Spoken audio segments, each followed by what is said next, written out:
அதனால அந்த குளவி கூடு கட்டுதல உடனே நம்ம வந்து எடுத்துறது பெஸ்ட் அப்படிங்கிறது. அதேபோல அந்த குளவியுடைய மண்ண வந்து நம்ம நெத்தியில திருநீர் மாரி பூசிக்குவாங்க. அந்த ஓகே. மண்ணு வந்து என்னன்னா, அந்த குளவி மண் வந்து எங்கேயுமே கிடைக்காத ஒரு மண்ண தான் அது எடுத்துட்டு வருமாம். யார் ம். கால் படாத ரொம்ப சுத்தபத்தமான மண்ணுகளை தான் அது எடுத்துட்டு வந்து அந்த கூட்டுல வைக்குமாம்.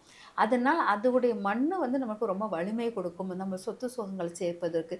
ஏன்னா சுக்கிரன்ங்கிற அந்த பெண் என்கிற சுக்கிரன்கிறத அத ஆக்டிவேட் பண்ணிக்கிட்டே இருக்கு இந்த குளவி. ம். அதை கெடுக்கிற தன்மைலாம் இருக்கு. ஆனா அந்த மண்ணை வைத்து தான் அது இதாகுது. அந்த மண்ணில் அவ்வளோ சக்தி இருக்குது அப்படிங்கிறதுனால, அந்த மண்ண வந்து பத்திரப்படுத்தி வச்சு நெத்தியில பூசிக்கிட்டு போறதும் உண்டு அப்படிங்கிறது உண்டு.